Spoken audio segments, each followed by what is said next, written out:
we are delighted to be sponsored by Enzo Morabito and his brilliant Douglas Elliman team. They may be working in the Hamptons, but they're working everywhere.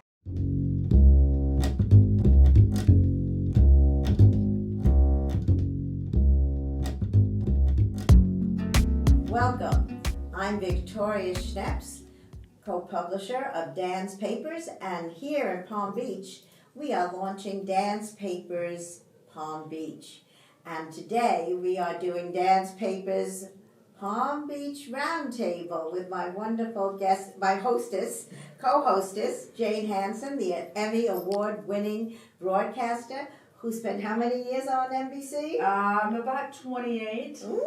You know what the problem here is, Vicki? I have Florida hair now. Look at this. I would never have gone on television with this, but here I am. Well, I think it's a new day, and I think, we're so blessed to be here in Palm Beach. But we are bringing you people who have what I call the Golden Triangle link. The Golden Triangle being here in Palm Beach, being in the city, and being in the Hamptons. So, would you like to introduce our guests that meet all those criteria? Absolutely, and it's so much fun because it's all women today. And women rule. We just do. So Dottie Herman is here. Dottie, of course, is the vice chairman of Douglas Elliman, and her story about how she's a big entrepreneur. It's how she got into the business, how she created and made Douglas Elliman what it is today. We're going to get into all of that. We have Palma GAGET, who is also with Douglas Elliman, and she's been working from here selling homes in the Hamptons, okay? We're all doing things in a different fashion, and she's got a couple of good little tricks up her sleeve about that. And information about how we're buying, how we're selling, to buy or to rent. What is the question to answer? Yeah, and then CARINA Myosik, who actually goes by CARINA Nina, and she is an entrepreneur also. I mean, if you look at what she's wearing today, she's got this amazing wearable art. And so we're going to talk about the running theme here is being entrepreneurs, because real estate brokers, real estate dealers, real estate runners of empires are all about being entrepreneurs. I think that's really the key. And Dottie, I know we have met over the years, and I am just so proud to have you here today and to talk a little bit about, that entrepreneurial spirit that got you started without a penny. Without a penny. Who could believe it? Yeah, I'll just to make it quick, it's kind of almost a Cinderella story. I got out of school and worked for Merrill Lynch, and in the 80s, Merrill Lynch ruled. And I loved the company, I loved working for them. And I was able to learn business in a more global fashion. And they had opened up a real estate division, which no one at the time at Merrill wanted to go to, but I was new, so they put So me you there. volunteered for it? No, I didn't. Okay, it was not anything I wanted to do, but they took all the new people, and They put them there. yeah. So I ended up running, and it was not a franchise. We all worked for Merrill Lynch, and it was probably the best experience. I credit a lot of my success to learning so much from them, and they were really a teaching company, and they believed in investing in the people that worked for them, which is very important. Fast forward. Yeah. So Here you are. they sold the company. I was crazed, I was freaked out, and I was 27, 28, and someone said, I said, what am I going to do? I love this company, and they said, it's for sale. So someone said, well, why don't you buy it? I said, because I have no money. And they said, well, just say you do. And at 28, the beauty of being 28 is that's a good idea.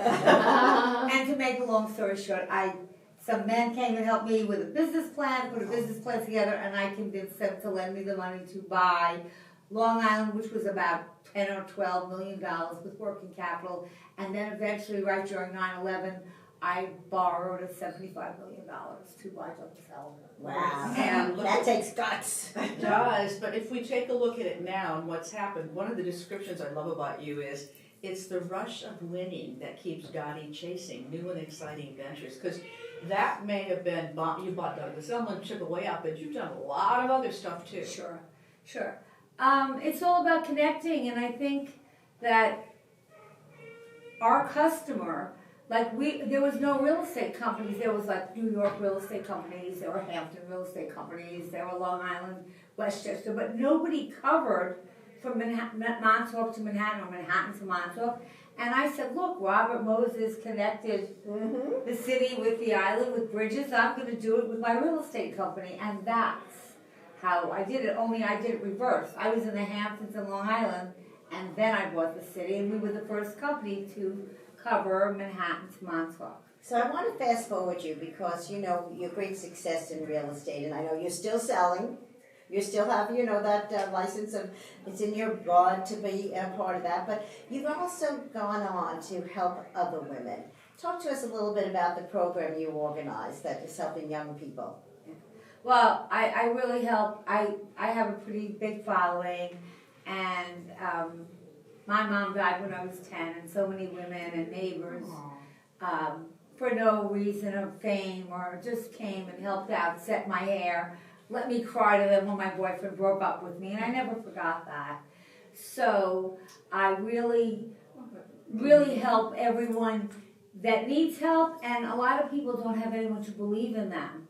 And I find that when you believe in somebody, they fight harder not to let you down than they sometimes would fight for themselves.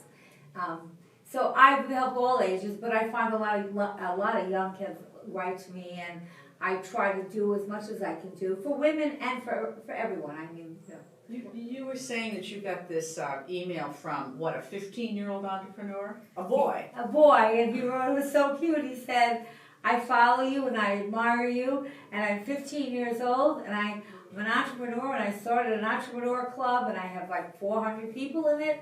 And he was like in Wisconsin or someplace. Would you come on his blog or whatever he was doing?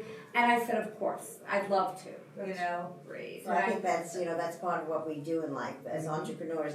We help, we do, and we move other people's lives forward. So talk about you and what your girls are flipping between the Hamptons and Palm Beach, Palma Gaget. Well, okay, as a top producer in the Hamptons, I was fortunate enough to be able to escape and spend some time in southern Florida, thankfully bumping into all these fabulous women. And I say that I can sell more in a wet bikini than any other broker. that's great. I love it. But let's talk a little bit about this kind of synergy. A lot of people who own homes in the Hamptons own homes here, or want to own homes here. Particularly during the pandemic, they've all moved down. So how does that work? What's the difference? Are the buyers kind of the same, would you say? Oh, it's a luxury market. The luxury market is here now. They're also in the Hamptons. A lot more year-round people are in the Hamptons that never happened before. Also here, there's a lot of similarities. I'm running into people that I know from everywhere, and brokers that I've connected with thanks to many Douglas Elliman events, including Art Basel and some conferences that we've all shared. So we get to sort of know each other, and I know so many brokers down here. And I've got friends and clients and people that are asking me, what's going on down there? It's the ultimate network. So, the last guy that I dated, we might have broken up, but I'm getting a commission. You go, girl. He's buying something down here. So I said, I do referrals. That's really what all these So talk conferences to are us about the different, because the Hamptons, like Southampton being like Palm Beach. What would you say is compared to, let's say, East Hampton? East Hampton. Yeah. Can you give a sense of what Florida is like? I'm thinking East Hampton might be more Jupiter-ish. I'm not so sure because I don't really know Jupiter. But, I mean, Palm Beach to me is the ultimate. It's Southampton. It's a little bit of Sagaponic thrown in as well. One of the most expensive zip codes. So what's the most expensive home? Or let me go the other way. What would you say people could enter the market at in terms of having a place in the Hamptons? Well, I just sold probably the hottest house I've ever had. I might have had, it just went into contract yesterday. It's in East Quad. It belongs to a very famous designer, Rebecca Minkoff. And I'm going to tell you about 200 people came to see it during the off-season, which doesn't even exist anymore in the Hamptons. What length of time? Yeah, well, I listed it in the end of November. For how much? For $1.1 million. So that's like a really good entry point for people. But also know that like when a buyer is coming in and they want to buy $1 million house, in that level, even in the highest level, we want to know they're pre-approved.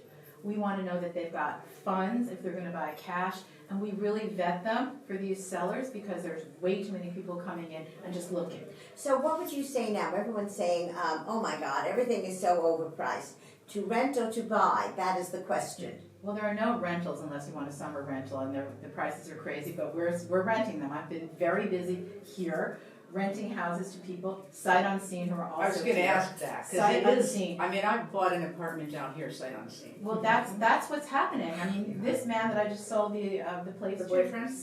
ex-boyfriend. And it only takes 2 weeks to close here, so that tells you how soon that was. It hasn't closed yet. Well, the relationship closed, but the house hasn't. You know, it's either the fun or the money. What can I say? So, but the point is that that there are. Where do we go with this? There are rentals that are. People are doing summer rentals now. There's a lot of sight unseen, and there are purchases sight unseen. Last year, I was at the Boca Beach Resort. We were just talking about it. Dell took it over. It's kind of fabulous. It's all been redone. I was at the Tiki Bar in a wet bikini, and this woman told me that her friend was looking for a place in Quag. And I spoke with them, and they bought this house. They were in Atlanta. I mean, because of COVID, we could do all of this. Right, the sure, of silver course. lining in the big black cloud, okay? So because of that, they were able to buy a house that they're planning on tearing down in Quag for $3.5 million.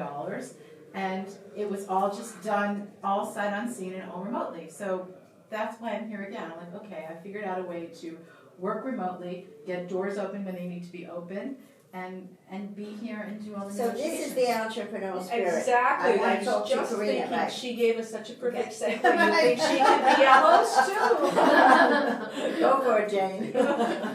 So Nina, talk to us a little bit about the wearable art. I know you started about 20 years ago in Greenwich, now you're down here, so you've got that New York connection. Exactly. So actually my production was always in New York for 17 years. This is my 13th winter here in Palm Beach. I had a store in Via Meisner off 4th Avenue for 7 years. And it's not just fashion for me. It's really, and it's not just wearable art. It's about empowering women, being their cheerleaders. Just when women feel good, you know, they sound weird, but if they feel good on the exterior, they're doing good. And that's so important for me. I think if I look good, I feel good. Yeah. It's the other way All too, of that us. I am, fairly, when you look in the mirror and you say, I'm looking good today. You feel good, and you make feel people good. feel good Yeah, with your for wonderful sure. flowing clothes. And you know, it's cool because women can buy it off the rack if they fall in love with it and it fits, or you can be part of the creative process. So I also have fabrics, and women can hand pick them out of these baskets that I have, and they can be part of the creative process. So that's also cool. And then flip time to have it made is about 2 to 3 weeks, which That's all? yeah. That's Wow. Because it's made in the U.S. It's been made in the U.S. for the 21 years. I've had QVC, big store, but they wanted me to... No, we don't want to talk about that. Okay. We want to talk about you and what your creative eye has done in terms of bringing fabrics to people that make them feel good and look good. How do you find the wearable art? How do you find those fabrics? So most of my fabrics are Italian, some are French, and I could go to one of my mills or one of the importers, and there'll be 1,000 fabrics, and I only pick one print. Like this print, for example, is a Etro print. I don't know if you're familiar with Sure, Etro. of course we are. Of course. So you can buy designer prints, but then I make them in all my designs, my patterns, only once. So in a sense, you're bringing two designers together. So the way I pick my prints are special for me. And I was an art history background, so I believe that's how I see my prints. Like there has to be a connection between the colors and the prints.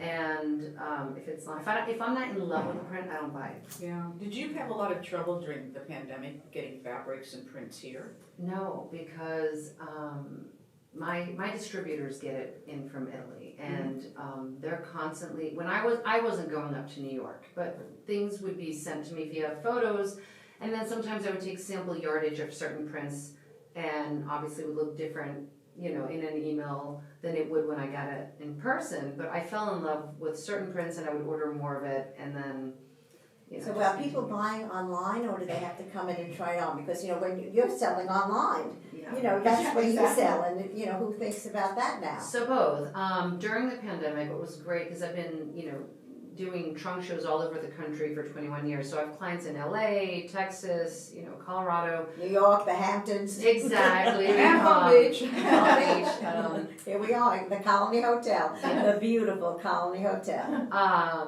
And people would just either private message me on Instagram or Facebook and be like, I'm in love with that, Yeah. ship it to me. So yes, during the pandemic, it was great to be able to ship to existing clients. But as far as also having my showroom, I do by appointment only. So during the pandemic, women felt safe. Yeah. It was like a So what's the difference between like what people buy in Palm Beach versus what they buy in the Hamptons versus what they buy in New York? It's starting to merge more and more, believe Really? it or not. New York, I used to find was definitely women in darker, kind of more conservative. I think the more time they've been spending, whether it's here in Palm Beach and whether it's the sun, the ocean affecting them, Yeah, it's a You're saying pastel world. letting your hair be a little more mermaid, I think they're just loosening up, or they're loosening up, and they're a little more open to color. Mhm.